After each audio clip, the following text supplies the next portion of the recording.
In this volume, we're going to show you how to properly disassemble, inspect, possibly repair, and install and set up the ring and pinion.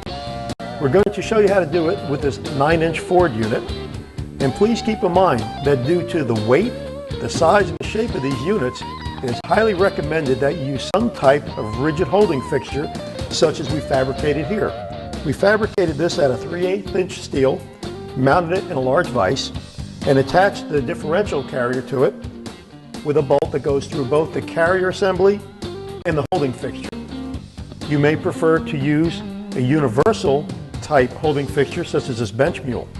They're very handy.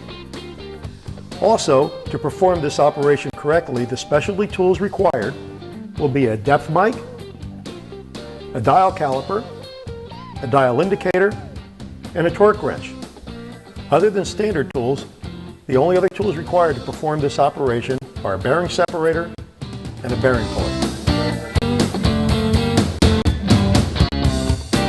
Before we get our hands dirty, let's take a look at all the parts that make up the Ford 9-inch differential carrier assembly. There are three main assemblies that make up the unit. Let's start with the pinion support assembly. It's made up of the pinion support housing, pinion yoke, which attaches to the drive shaft, pinion retaining nut, pinion oil seal, and the pinion housing to main housing oil seal O-ring. There's an oil slinger. You have your rear pinion bearing, your front pinion bearing, a crush collar that goes between the two bearings, which sets a distance between the two bearings and their preload, the pinion gear itself, pinion shim, and 5 pinion housing to main housing attaching bolts. Next, we have the main carrier housing. It is comprised of itself, the carrier bearing caps, the carrier bearing adjusting nuts and their related position locks, the carrier bearing cap retaining bolts, a pinion pilot bearing, which is unique to these differential units, and its retainer. After that, we have the differential gear carrier. This is what the ring gear mounts to. Here are your ring gear retaining bolts. These are your carrier bearings, which attach here and here. And this is a limited slip unit. It's made up in 2 main halves, and inside we'll find in this half your actual differential pinions, a thrust plate, tension springs, and in the other half we'll have a side gear which drives your axle. This mounts here. In the other side of this housing we have a matching side gear which splines to the opposite axle. Next, we'll have a clutch hub. This engages the limited slip clutch plates. It also has a matching spline which attaches to this side axle. We have a thrust washer for it. And then in here we have friction and steel limited slip plates. Going around the lugs are retainers. And inside we have the driven and driving plates. Below that we have a set of assorted shims that also help to set the preload tension of the limited slip unit. And those are all your main components that make up the entire differential unit. Before disassembly, it is imperative to thoroughly solvent wash and dry the entire unit inside and out. This will make it easier to disassemble and allow for accurate pre-disassembly measurements. Now, while speaking about these pre-disassembly measurements, we're specifically talking about backlash and pinion depth. If the gear set is reusable, you want to measure your backlash at this time. This way, you can reinstall the gears at a later date and have them run properly as they had in the past. To do this, we'll use our dial indicator, which, whether it's a magnetic base such as this unit or a clamp-on style, you mount it securely, set up your indicator on the tooth of the ring gear, load the gear in one direction, zero your indicator, and then move the ring gear in the opposite direction and record the distance. This is your backlash. This unit is measuring 7 thousandths backlash.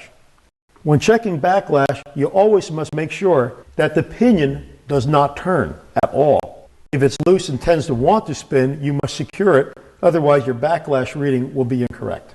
The next priority in disassembly is to accurately mark both bearing caps for proper orientation and location for reassembly. Once that's been accomplished, we next remove the bearing locks from both caps and the attaching bolts from both caps. Once that's accomplished, we can remove the entire gear carrier from the unit by simply lifting it out.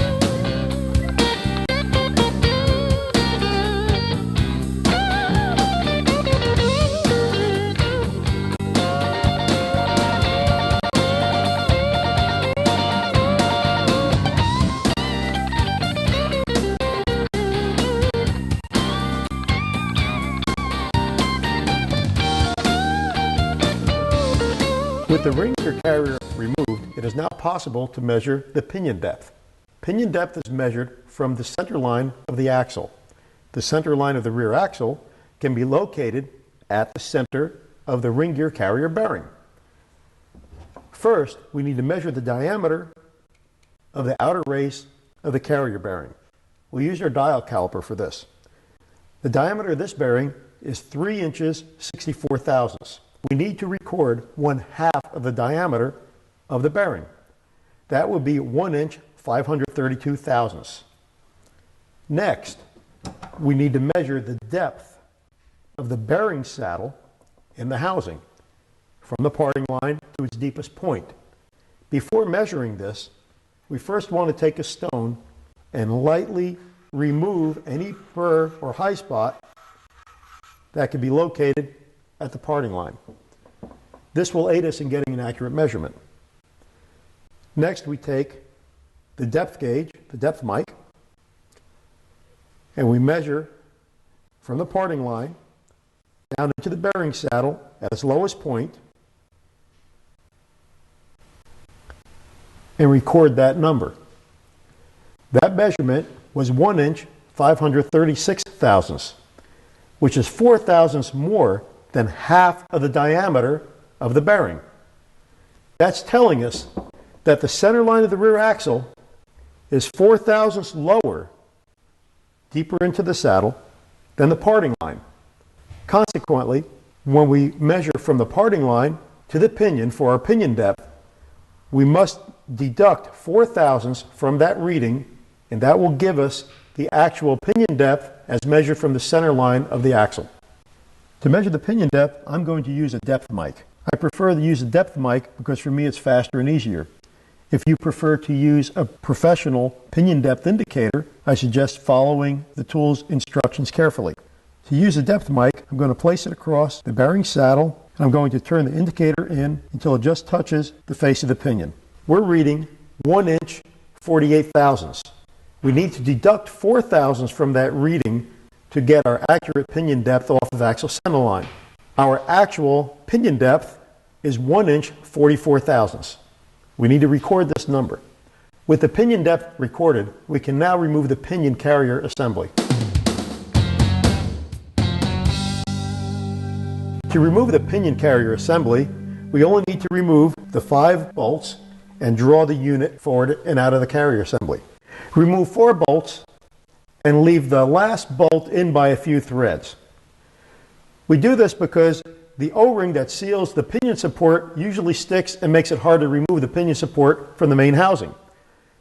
With this bolt left partially in, we can go back inside the unit and with a soft dowel and a hammer from the back of the pinion, drive the pinion carrier out of the main housing, and this bolt will hold the unit as a safety.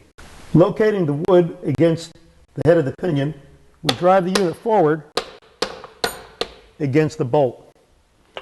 Now we can remove that bolt. We can now remove the actual pinion carrier and the pinion. Underneath the pinion carrier is the pinion shim. We want to measure the thickness of the pinion shim with our dial caliper and record its thickness to aid us if we ever want to reinstall this gear set. To accurately measure the pinion shim thickness, look for an area on the shim on both sides that is clean and corrosion free, and make sure there are no burrs on it. Use your dial caliper, and this pinion shim is 18 thousandths thick. This number will also be recorded. We've clamped the pinion yoke in the vise so that we can remove the pinion nut and remove the pinion from the pinion carrier.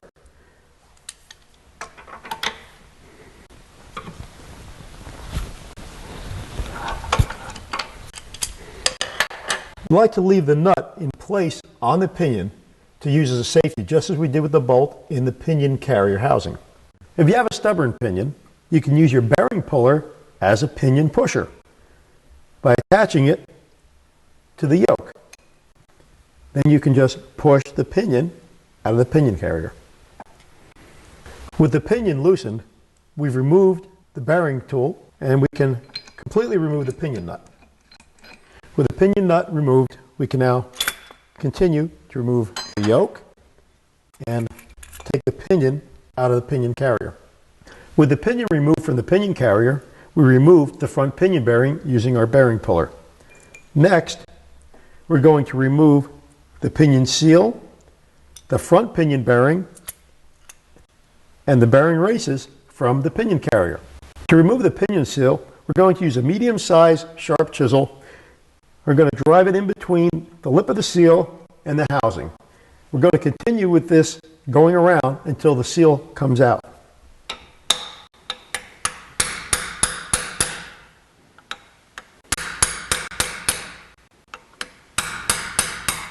As you go around the seal, it'll loosen, and then you change the angle of your chisel, and the pinion seal will come up and out of place. Underneath the seal on some units, you will find an oil slinger. If your unit has it, reuse it. If it doesn't, you won't need to. Below that is the rear pinion inner bearing. To remove the pinion bearing outer races from the pinion carrier, we're going to use a punch and drive the race out from its innermost edge. To do this, we're going to use the punch and go side to side, moving the race out a little at a time evenly until it's removed. Placing the punch against the inner edge of the bearing race, we drive it out a little bit from each side, alternately.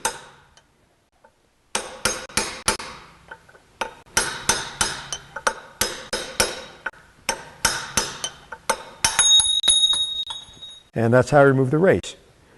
We'll repeat this procedure on this race going from the other side.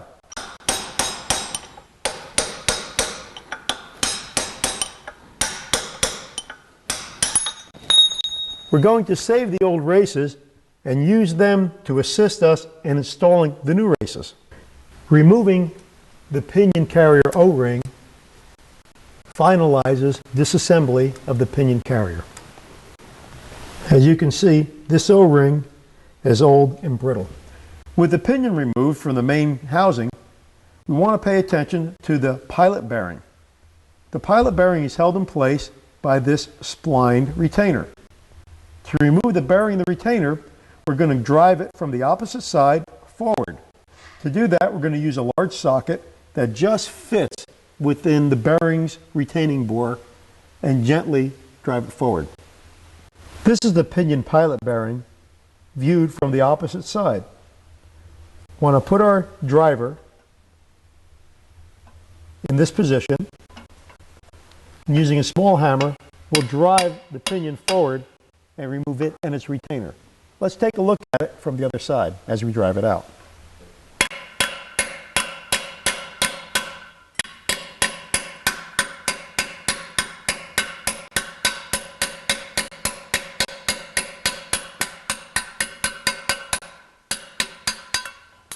Ta-da!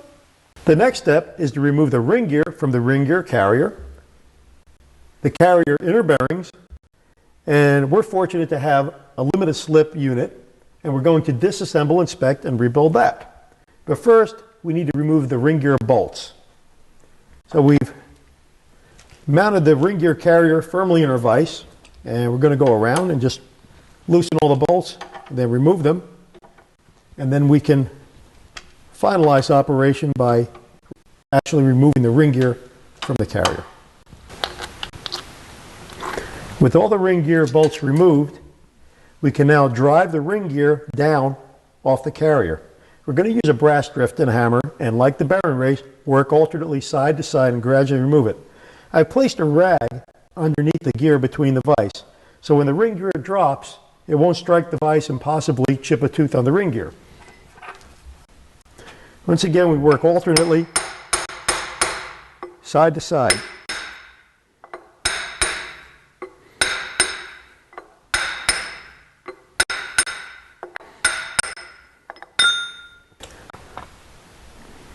This completes the removal of the ring gear from the ring gear carrier.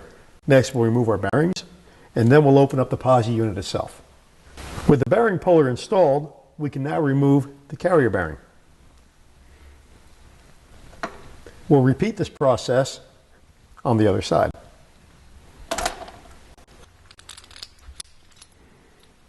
The positive traction differential carrier halves are held together by the ring gear bolts, which we've already removed, and these two screws. These screws allow you to keep the unit together while changing the ring gear.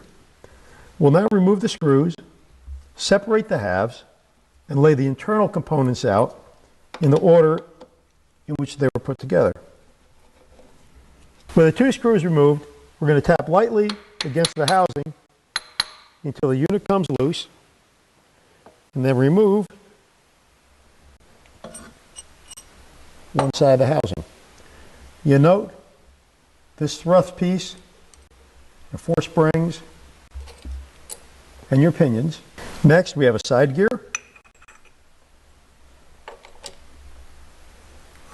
a clutch ring,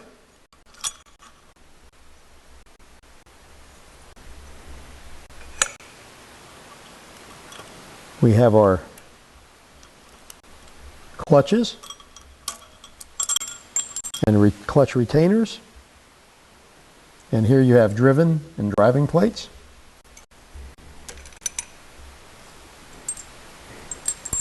On the inside here you have a thrust washer, and you have a shim which sets the compression on the clutch plates. All parts must be thoroughly cleaned and dried before we can do a final inspection and reassembly.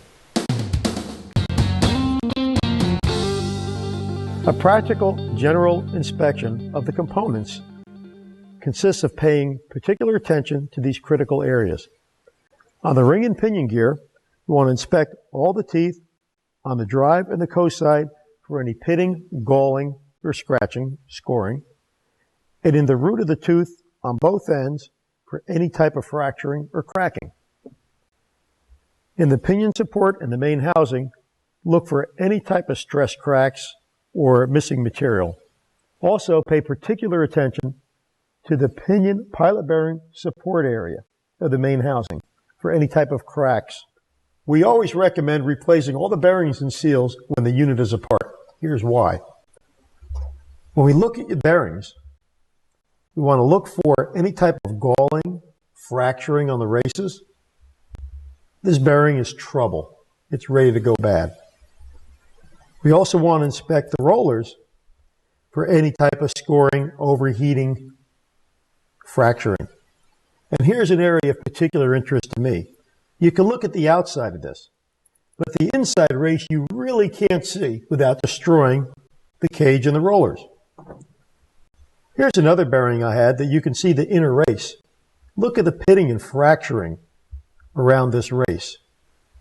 This bearing is ready to blow up and take the rest of your differential with it. Here's a good example of the hidden dangers of the inner bearing race. As I turn it, you'll see just how damaged this inner race is. This can't be seen with the rollers and the cage still on the inner race. A new bearing, for comparison, is smooth. There's no galling, no fracturing. There's no scoring or overheating on the race. This will ensure that all your efforts pay off. Also, in the main housing, you want to inspect the carrier bearing retaining caps for any cracks. Key areas to look for are around where the retaining bolts attach and in the center where the adjuster lock bolts into place. You inspect the ring gear similarly to the pinion gear, once again for galling, scoring, pitting. You also want to check the root of the teeth on both sides very closely for cracks. When inspecting the differential gear carrier, whether it's an open or a limited slip, you want to very carefully inspect all the pinions and all the teeth of the pinions. Just like the other gears, you want to look for any type of galling, cratering, disruption of the surface, overheating, and once again, look at the root between the teeth for any cracking. And on this unit, don't forget to peer down inside with a good light and rotate and look at the side gear for any type of trouble. We inspect the side gear as we do all the other gears for any type of galling, pitting, overheating, and cracks. I've never yet seen a clutch hub go bad, but it pays to look at it for any problem. The other thing we will inspect inside the limited slip unit are the friction plates. The unit we've taken apart has severe wear on it. If you notice, there's no lining left in this area or in this area. There's also wear and an overheating spot forming on this steel. To give you an idea of what the new components look like compared to the old worn ones, here's a comparison of a new steel with an old one, and a new friction lining with the old worn unit.